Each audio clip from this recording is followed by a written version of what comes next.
मैं जिस समय आया आपके बीच में और अभी तक मैं देख रहा हूं जहां इतनी गर्मी है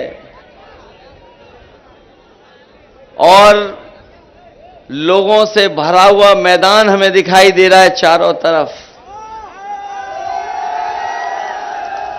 ये जो जोश और उत्साह ये बता रहा है कि इस बार बदायूं की जनता ने मन बना लिया है।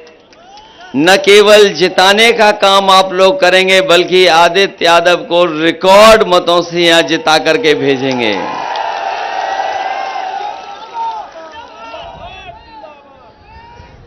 वैसे तो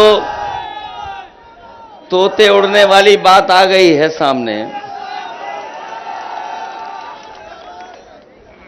तोते जब उड़ेंगे तब उड़ेंगे, लेकिन मुझे पता है कि दिल्ली वाले भी बदायूं आए हुए हैं और उनके पास सब सूचना और जानकारी का तंत्र है। जब उड़ेंगे तब उड़ेंगे, लेकिन उनके तो आज ही तोते उड़ गए होंगे आपकी जानकारी करके। हम लोग सब जितने मंच पे साथी बैठे हैं वो आदित्य यादव जी के लिए वोट मांगने आए हैं। और मुझे याद आ रहा है जब मैं पहली बार मंच पर चुनाव लड़ने गया था, हमारे पुराने साथी जिन लोगों ने वो चुनाव देखा होगा, उस चुनाव में जब मैं अपने लिए वोट मांगने गया था तो केवल मैंने नेताओं के नाम लिए थे और केवल सहयोग की अपील कर करके बैठ गया था। मैं जब भाषण खत्म हो गया तो मुझे याद है कि नेताजी ने दोबारा कहा कि दोबारा भाषण दे दो, और उस समय के लोगों को याद होगा कि मैं फिर नाम लिया और अपने लिए सहयोग की अपील कर करके बैठ गया। लेकिन मैं देख रहा हूं आज आदित्य यादव को आप लोगों ने, बदायूं के लोगों ने नेता पहले ही बना दिया। ये इनका लोकसभा का पहला चुनाव है। ये पहला चुनाव लड़ने आए हैं आपके बीच में। यहां का नौजवान, यहां का बुजुर्ग, यहां का किसान भाई, यहां उपस्थित जितने साथी हैं, सब इनकी मदद करना, एक एक वोट देकर के इनको जिताने का काम करना। ये बदायूं की धरती ने हमेशा संदेश दिया है और ये ऐसी धरती रही है जहां पर न केवल उत्तर प्रदेश बल्कि देश और दुनिया को संदेश देने का काम इस धरती से हुआ है।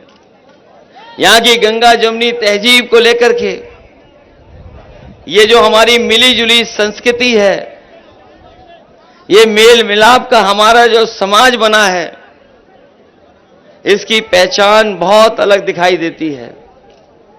जहां तक चुनाव का सवाल है, जो लोग चुनाव को देख रहे होंगे वो जानते होंगे ये भारतीय जनता पार्टी के लोगों ने और भारतीय जनता पार्टी के लोग संविधान और हमारी आपकी जान के पीछे पड़े हुए हैं। एक तो ये संविधान बदलना चाहते हैं और दूसरा वो कोविड वाली बात आपके सामने आ गई होगी कि जो उन्होंने वैक्सीन लगवाई और सबसे कहा कि सब वैक्सीन लगवा लो, सबने लगवाई, लेकिन शायद हमारे जैसे कुछ साथी होंगे जिन्होंने नहीं लगवाई होगी। लेकिन सोचो, जिन्होंने वैक्सीन लगवा ली होगी वो जब सर्टिफिकेट देखते होंगे तो क्या गुजरता होगा उन पर। और अब तो जिन्होंने वैक्सीन लगवाई और जो सर्टिफिकेट देखते होंगे वो लोग भी इस बार निकल पड़ेंगे भारतीय जनता पार्टी के खिलाफ मतदान करने के लिए, क्योंकि ये तो आपदा में अवसर ढूंढ रहे थे। याद है कि नहीं याद है? ये भारतीय जनता पार्टी के लोग कहते थे आपदा में अवसर होता है, और जो उन्होंने इलेक्टोरल बॉन्ड की वसूली की है, शायद दुनिया में भी कोई ऐसा राजनीतिक दल नहीं रहा होगा जिसने इतने बड़े पैमाने पर वसूली की होगी। बड़े बड़े उद्योगपति, बड़े बड़े कारोबारियों से तो ले लिया पैसा इन्होंने। ईडी, सीबीआई, इनकम टैक्स का डर दिखा करके, लेकिन जो लंबी सूची आई है उसमें पता लगा है कि जिन कंपनियों ने वैक्सीन दी थी उन लोगों से भी इन्होंने चंदा वसूल लिया। तो न केवल संविधान को खतरा इनकी सरकार से, बल्कि इनके फैसलों से जान को भी खतरा है। और पिछले 10 साल में जितनी भी इन्होंने बातें की हैं, सब झूठी बातें और वादे भी झूठे निकले इनके। हमारे किसान भाई होंगे, याद होगा उनको, यही दिल्ली वाले आते थे और कहते थे हम किसानों की आय दोगुनी कर देंगे, और किसानों ने मेहनत की, किसानों ने तैयार हो गई अपनी फसल। जो आज के समय में लागत है वो लागत बढ़ गई। लेकिन बताओ, यहां तो सब किसान और किसान से परिवार के जुड़े लोग हैं। अगर किसी की भी आय दोगुनी हो गई हो तो बता दो। जब आय दोगुनी नहीं हुई, और बीच में आपको याद होगा, आपको कि इन लोगों ने काले कानून लाने का काम किया, और वो अगर काले कानून आ गए होते तो हमारा किसान और किसान की पैदावार उद्योगपतियों के हाथ में चली जाती। यही इसी देश के किसान जाकर के दिल्ली पे धरने पे बैठ गए, सालों साल बैठे रहे, लेकिन जब चुनाव होने लगा कि वो चुनाव उनका हार जाएंगे या डगमगा जाएगा चुनाव, उन्होंने तीनों काले कानून वापस ले लिए। कानून वापस लेकर के ये फैसला नहीं लिया कि एमएसपी मिलेगी। हम अपने किसान भाइयों को आज कहना चाहते हैं, जो लोग ये नारा दे रहे हैं विकसित भारत बनेगा, हमारा देश विश्व गुरु बनेगा, हम बीजेपी के लोगों से कहना चाहते हैं, जिस दिन हमारे किसानों को जो कानूनी अधिकार है एमएसपी का, जिस दिन सरकार दे देगी, उसी दिन हमारा किसान तो खुशहाल होगा ही होगा, हमारा देश भी विकसित देश बनने की राह पे चल देगा। जहां इन्होंने विकसित यात्रा को गांव-गांव पहुंचाया था, अगर हमारे किसान भाई और जो प्रधान लोग बैठे होंगे यहां, अगर प्रधानों ने न सहयोग और मदद की होती तो इनके गांव में भी विकसित भारत के कोई कार्यक्रम नहीं हो पाते। और जब इन्हें वोट चाहिए था तो ये राशन दे रहे थे, और राशन में रिफाइंड तेल और न जाने क्या क्या दे रहे थे, नमक। और आज क्या दे रहे हैं आपको?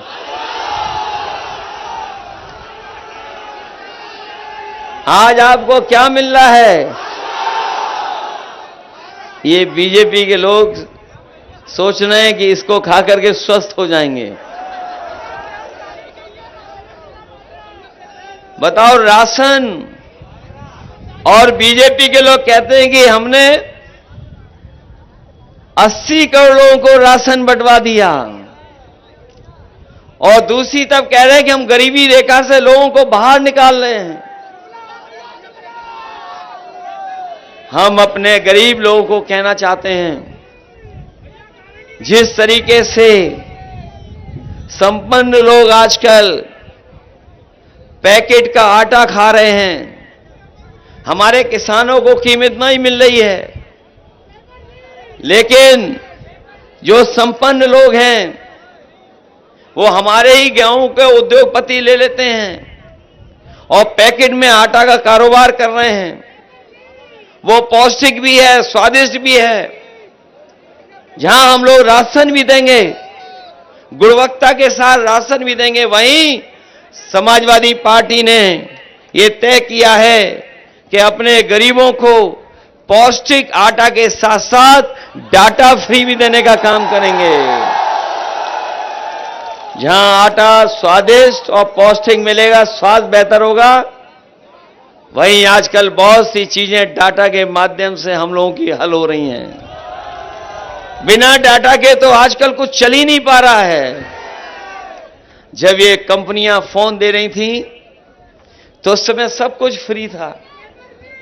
जब सबके हाथ में चला गया तो कीमत वसूल रहे हैं, और आज इसके माध्यम से हर जानकारी हासिल हो रही है, सरकारी योजनाएं पहुंच रही हैं। सरकारी योजनाओं के साथ साथ अगर आपको जानकारी हासिल करना चाहते हो, इसके न केवल इससे हमारा बाजार चल रहा है बल्कि हमारा जीवन भी आसान कर दिया।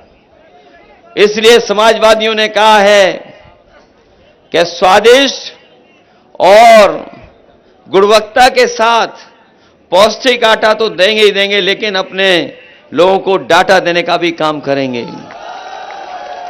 जहां किसान भाई कर्ज में डूब रहे हैं और बीजेपी की सरकार में, पिछले 10 साल की सरकार में 1 लाख किसानों ने आत्महत्या की है। ये बीजेपी वाले बताएं कि उन्होंने 10 साल में उद्योगपतियों का साथ दिया कि किसानों का साथ दिया। अगर उन्होंने किसानों का साथ दिया होता तो 1 लाख किसान को आत्महत्या नहीं करनी पड़ती।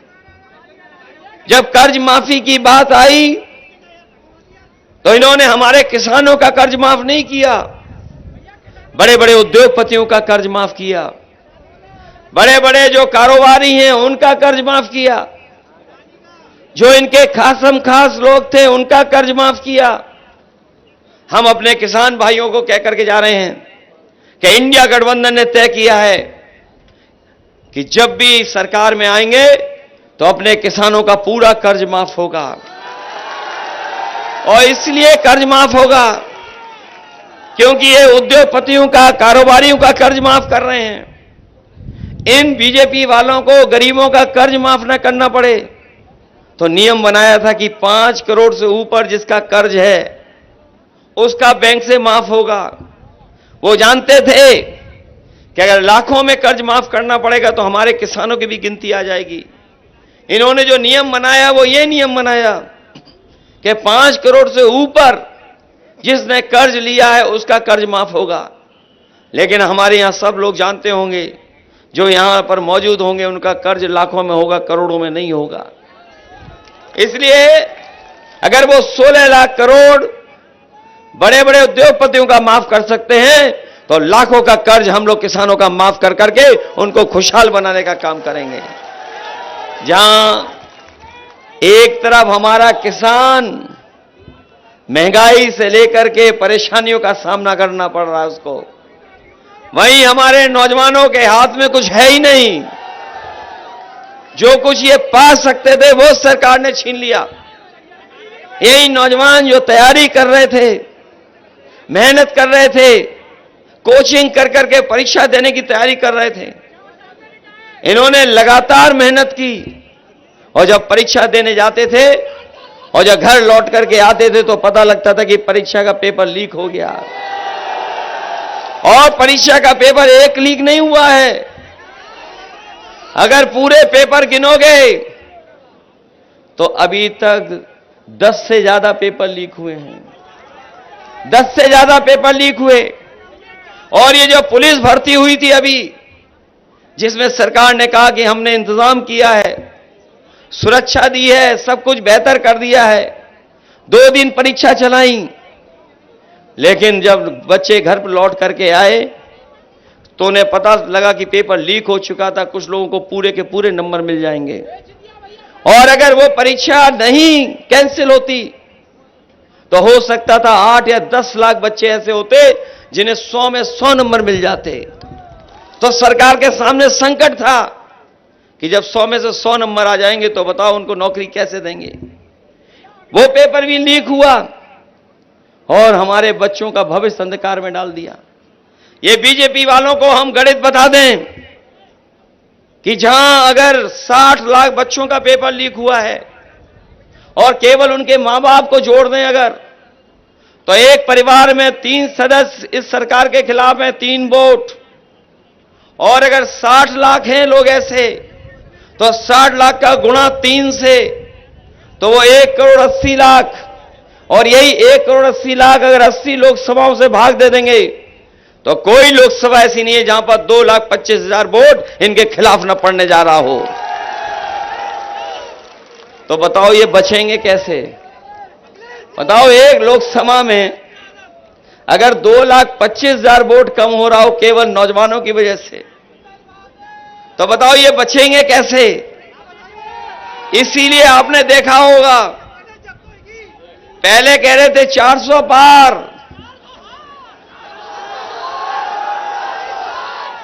अब हार रहे हैं 400 हार।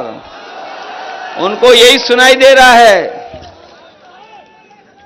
उनके भाषण बदल गए भाषण के नहीं बदल गए। उनके भाषणों में हार के रुझान आने लगे हैं।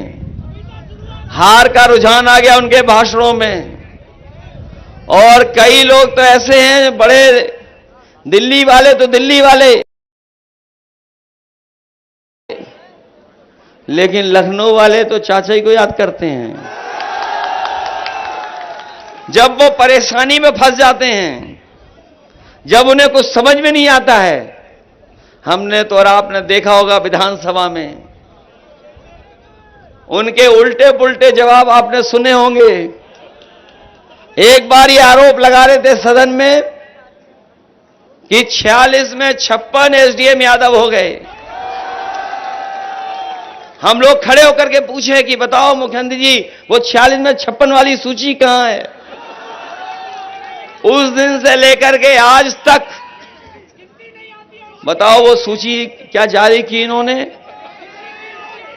क्या जारी कर पाए वो? और फिर कहां चले जाते हैं वो? फिर वो चाचा को ढूंढते हैं। उनका आपने वो योगा वाला भी देख लिया होगा। कहते थे 4 बजे सो के उठ जाते हैं। जो व्यक्ति 4 बजे सो के उठता हो और जब योगा करने के लिए कैमरा टीवी लगाओ, तो बताओ एक टांग पे नहीं खड़ा हो पाता हो।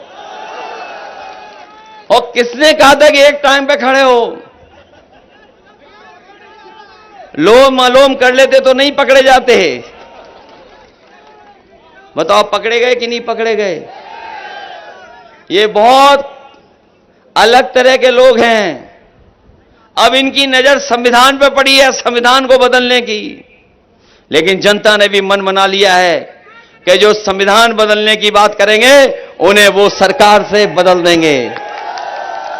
जो लोग डबल इंजन वाले थे, बड़ी बड़ी होर्डिंग लगा रहे थे डबल इंजन की, ये जो डबल इंजन वाले लोग हैं, होर्डिंग देखना बड़े बड़े शहरों में लग गई होंगी।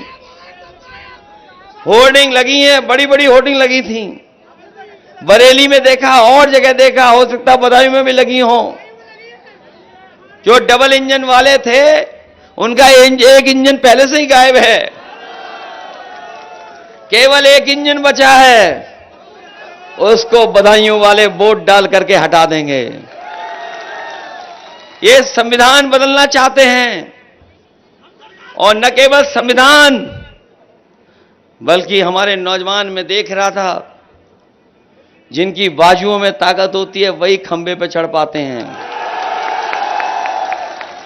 अगर इन नौजवानों को दौड़ने का मौका मिल जाए, नौकरी करने का मौका मिल जाए, तो वो खंबे थोड़ी चढ़ेंगे, नौकरी करने जाएंगे।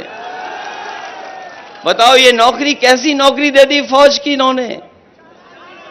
ये अग्निवीर जो नौकरी है 4 साल की, हम नौजवानों को कह करके जा रहे हैं कि हम कभी स्वीकार नहीं कर रहेंगे इस नौकरी को। और जब भी सरकार में आएंगे तो पहले जैसी नौकरी, जो पक्की नौकरी होती थी, जिसमें वर्दी और पेंशन और सम्मान मिलता था, वही नौकरी करने का काम करेंगे। ये खाकी वर्दी वाले कभी कभी गुस्सा दिखाते हैं हम लोगों पर। ये खाकी वर्दी वाले भी कभी कभी गुस्सा दिखाते हैं।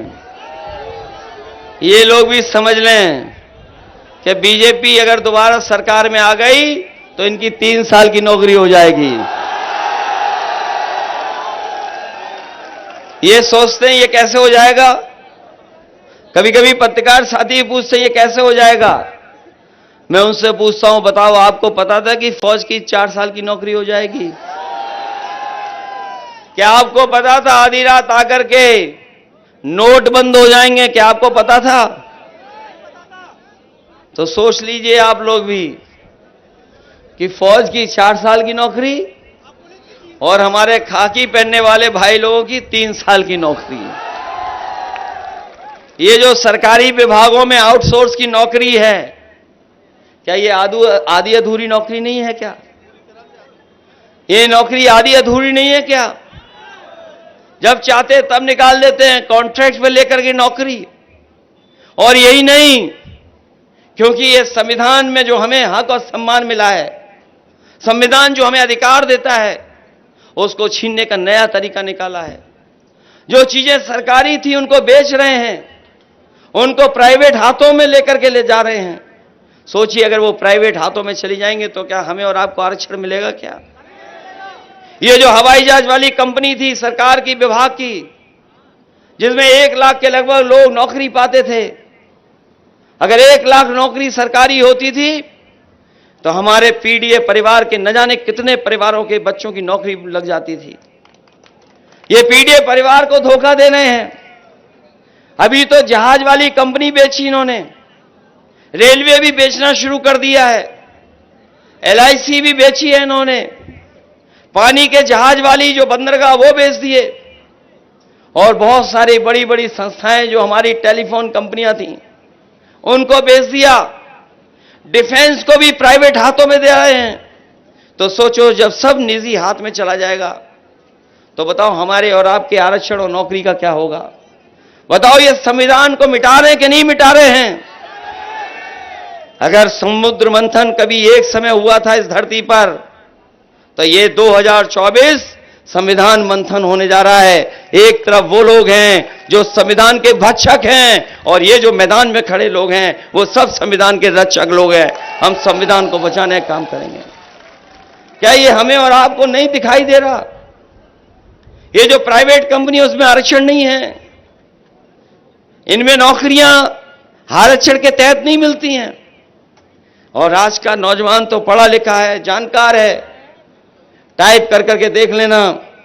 जो प्राइवेट कंपनियां हैं अगर 10 लाख नौकरी देते हैं तो हमारे आपके पीडीए परिवार के उसमें कोई शामिल नहीं दिखाई देगा। इसलिए धोखा मिल रहा है कि नहीं मिल रहा धोखा? सोचो हमारे देश के इतने बड़े पैमाने पे नौजवान बेरोजगार है। कल ही आपने अंतर्राष्ट्रीय लेबर डे मनाया और याद किया मजदूरों को। जो रिपोर्ट आई थी उसके माध्यम से कहते हैं कि 83% नौजवान बेरोजगार है भारत में। सोचो 83% जिस देश का नौजवान बेरोजगार हो वो देश कैसे खुशहाल होगा, कैसे विश्वगुरु बनेगा? इसलिए जहां हमारे आपके सामने संविधान बचाने का ये चुनाव है, वहीं हमें संविधान में दिए हुए अधिकार उनके बचाने का चुनाव है। यही संविधान है जो हमें न्याय का रास्ता दिखाता है, और यही संविधान है जो हमारे आपके संजीवनी है, जो जीवन देता है और आगे बढ़ने का हमें हक देता है, बराबरी का हक देता है। ये लोग हैं जो संविधान को भी खत्म करना चाहते हैं। इसलिए संविधान बचाने का भी चुनाव है। इसलिए संविधान बचाओगे आप कि नहीं बचाओगे? अब कहते हैं कि परिवार के लोग लड़ रहे हैं। हम तो कह रहे हैं हम पीडीए परिवार के लोग हैं और हम संघर्ष वाले लोग हैं। और अगर बीजेपी को इतना ही परिवार बुरा लगता है तो वो संकल्प लें और कसम खाएं कि किसी परिवार वाले को वो टिकट नहीं देंगे और किसी परिवार वाले से वोट नहीं मांगेंगे। तो बताओ कितने बचे वहां पर? अगर ये जो परिवारवाद चिल्ला रहे हैं, अगर वो संकल्प लें कि किसी परिवार वाले को टिकट नहीं देंगे और किसी भी परिवार वाले से वोट नहीं मांगेंगे। तो बताओ कितने बचेंगे? ये संघर्ष वाला परिवारवाद है, ये संघर्ष वाला है, मैदान में रहने वाला परिवार है। और फिर हम सब परिवार तो एक ही तो है, पीडीए परिवार, घबराए हुए पीडीए परिवार से। और मैंने कई मौकों पर फिर कहता हूं, यही पीडीए जो एनडीए को हराने का काम करेगा और इंडिया गठबंधन को मजबूत बनाने का काम करेगा। बताओ इंडिया गठबंधन जीत रहा है कि नहीं जीत रहा है? पहले दूसरे चरण में ही इनके पैर उखड़ गए हैं। बीजेपी वालों को समझ में नहीं आ रहा है। बताओ उनको क्या समझ में आ रहा कुछ? उनकी भाषा जाने कौन सी हो गई, कोई विकास की बात नहीं कर रहे। आप में से बहुत सारे लोग जानते होंगे, हम और नेताजी इसी बदायूं में आए थे। आबिद रजा साहब और ये लोग जानते होंगे, जब धर्मेंद्र यहां पर सांसद थे, सरकार समाजवादियों की थी, धर्मेंद्र ने कहा यहां पर मेडिकल कॉलेज होना चाहिए। हम लोगों ने मेडिकल कॉलेज दिया था और मेडिकल कॉलेज ऐसा बना था कि कोई गरीब वहां पहुंचता, उसका इलाज, उसकी दवाई फ्री होती, उसे कहीं भी ढूंढना नहीं पड़ता, पैसे की जरूरत नहीं पड़ती। बताओ मेडिकल कॉलेज कैसा कर दिया इन्होंने? क्या गरीब को वहां दवाई और इलाज मिल पा रहा है? मेडिकल कॉलेज तो बर्बाद कर ही दिया, लेकिन ये हमारी जो एम्बुलेंस थी वो बर्बाद हो गई कि नहीं हो गई? गरीब को कुछ नहीं, फोन मिला करके केवल कहना पड़ता था, एम्बुलेंस उसकी मदद के लिए आ जाती थी। और केवल एम्बुलेंस और मेडिकल कॉलेज से ये केवल सुविधा नहीं मिल रही थी। आप पता कर लेना, जितने समाजवादियों ने मेडिकल कॉलेज बनाए और एम्बुलेंस में हजारों लोगों को नौकरी और रोजगार भी मिला था। जहां सेवा हो रही थी वहीं नौकरी और रोजगार भी मिल रहा था। और यही नहीं, बर्बाद कर दी, 100 नंबर वाली गाड़ी भी बर्बाद कर दी। ये 100 नंबर दी थी कि गांव में कोई दूर तकलीफ और परेशानी में अगर है तो फोन मिलाता था, पुलिस उसकी मदद के लिए पहुंच जाती थी। 100 नंबर। और हमारे लखनऊ वालों ने जो योगा करते हैं डगमगा करके, उन्होंने 100 नंबर से 112 कर दिया। हमारे सीधे साधे खाकी पहनने वाले भोले भाले लोगों को लगा कि सरकार ने अगर नंबर बढ़ा दिया तो हमें भी रेट बढ़ा देना चाहिए। बताओ रेट बढ़ गया कि नहीं बढ़ गया? वो तो 100 से 112 किया था, लेकिन हमारे इन लोगों को भी लगा कि रेट बढ़ा देना चाहिए। रेट बढ़ गया और जो सुविधाएं समाजवादियों ने दी थी लैपटॉप वाली, आज कहीं भी चल रहा होगा लैपटॉप समाजवादियों का होगा किसी गांव में तो वो चल रहा होगा। और जब उसको ऑन करते होंगे तो नेताजी और हम लोग ही दिखाई देते होंगे। उसकी भी नकल कर ली इन्होंने। हम लोगों ने इतना बड़ा दिया, इन्होंने इतना सा दे दिया। अगर फोटो हम लोगों ने अपनी लगाई तो फोटो उसमें भी लगा दिया, लेकिन घिसते रहो, चलता ही नहीं है। बताओ नकल की कि नहीं की? इन्होंने बोरी की चोरी पार्ले जी बिस्किट से सीखी है, पैकेट से। ये कभी हमारे बुजुर्ग बाजार गए होंगे, पार्ले जी का बिस्कुट पहले लेते होंगे तो बताओ कितना बड़ा मिलता था, इतना बड़ा पैकेट मिलता था। और कंपनी जैसे जैसे महंगाई बढ़ी, उन्हें मुनाफा कमाना शुरू किया तो पैकेट छोटा होता हुआ चला गया। बताओ आज कितने बिस्किट का मिल रहा है पैकेट?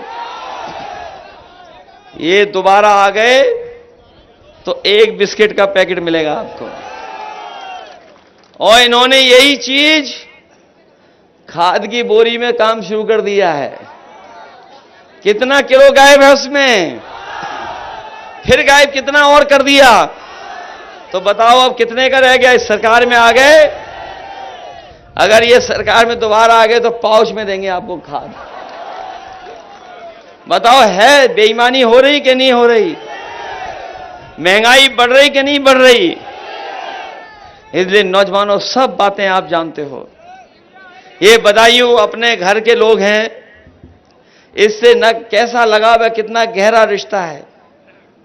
आदरणीय सलीम शेर सिरवानी साहब को न जाने कितनी बार आपने चुन के लोकसभा में भेजा, नेताजी को भेजा, धर्मेंद्र को भेजा, और हम लोगों को सबसे ज्यादा भरोसा अगर है तो अपने बदायूं के लोगों पर है। पिछली बार हारे नहीं थे हम लोग, हराए गए थे हम लोग, हारे नहीं थे उस समीकरण में।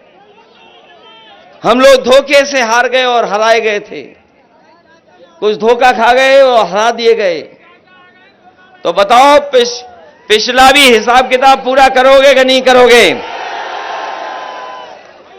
बताओ, पिछला हिसाब किताब पूरा करोगे कि नहीं करोगे? अगर पिछला हिसाब किताब पूरा करना चाहते हो आप, तो अपना बूथ आगे करोगे सबसे कि नहीं करोगे? अपने बूथ की रक्षा करेंगे आप, और जब मतदान करो तो सावधान भी रहना इन विरोधी लोगों से। सावधान रह के रक्षा करोगे कि नहीं करोगे? और हम तो जानते हैं, इस चरण में जितनी भी लोकसभाएं हम लोग लड़ रहे हैं, वो सब ऐतिहासिक सीट वोटों से जीतने जा रही हैं। हमारे अलावा सभी इसी चरण में चुनाव लड़ रहे हैं, और आखिरी में हमें भी लड़ना पड़ गया। इसलिए यहां जिता करके हमारी भी मदद करना। और ये तो जो आपका विकास रुका पड़ा था, ये जो आपका विकास रुका पड़ा है, जो काम नहीं हो पा रहे, हमें याद है कि धर्मेंद्र हमेशा कहते थे 4 लेन सड़क बननी चाहिए। याद है कि नहीं याद है? अब आपको किसी से कहना नहीं पड़ेगा, चाचा अपने आप सड़क बना देंगे। बताओ, बदायूं में सब चौड़ी चौड़ी सड़कें हो गई कि नहीं हो गई? और हमारे ये बदायूं शहर वाले जानते होंगे, तार अंदर हो गए कि नहीं हो गए? और ये जो बिजली मिल भी रही है, जो आपके सब स्टेशन बने हैं, ये बीजेपी वालों के नहीं है, सब समाजवादियों के हैं। और कभी 7 साल में मुख्यमंत्री जी के मुंह से कभी सुना बिजली के कारखाने का नाम? हम लोगों ने तो कई बार पूछा, कई बार कहा कि बोल दो एक बार। हमने कहा कि बोल दो 3x660 super critical thermal plant. आज तक नहीं बोला। बताओ, कभी बोला उन्होंने? ये जो बिजली आपको मिल रही है, सब समाजवादियों की देन है। इन्होंने कोई बिजली नहीं बनाई, और केवल ऐसा बिजली का बिल आता है कि सबको करंट लग रहा है। मीटर लगवा दिए, सब मीटर लगवा दिए।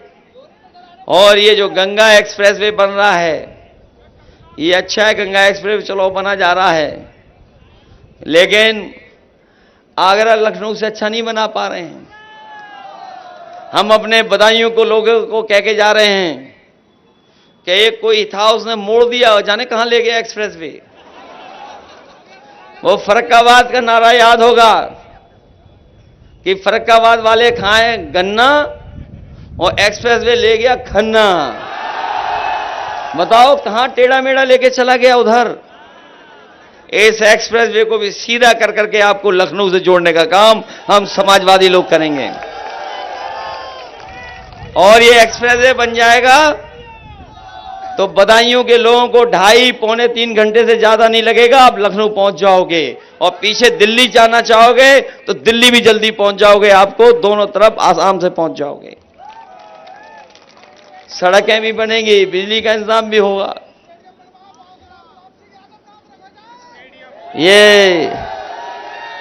ये ठीक का नौजवानों की बात माननी पड़ेगी इनकी। हम आपको भरोसा दिलाते हैं कि बहुत स्टेडियम बनाए हम लोगों ने, बहुत स्टेडियम बने हैं। और स्वाभाविक है, इधर तो जमाना क्रिकेट का हो गया शुरू, और हमारे मुख्यमंत्री जी का क्रिकेट खेलते हुए देखा था आपने? एक बॉल आई और 3 टप्पे खा करके भी बल्ला हवा में घुमा दिया मुख्यमंत्री जी ने। आपने देखा कि नहीं देखा? इसलिए जब समाजवादी सरकार बनेगी तो जिस तरीके से लखनऊ का बना है, जहां पर बड़े बड़े मैच हो जाते हैं, आपके बदायूं में भी नौजवानों को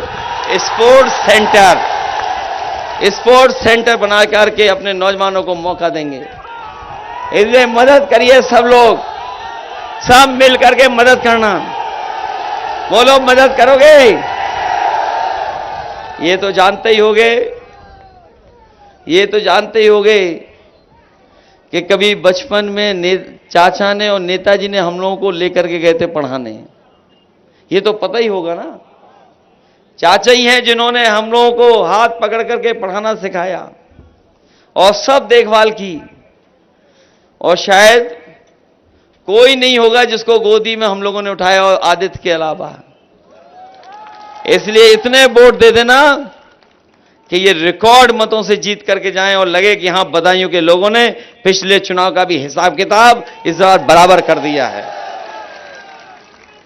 जहां आपकी ये सुविधाएं हैं, ये दिल्ली वाले बुलेट ट्रेन पता नहीं कहां ले जा रहे हैं, किस दिशा में इनकी बुलेट ट्रेन घूम गई पता ही नहीं। बदायूं में बुलेट ट्रेन आई क्या?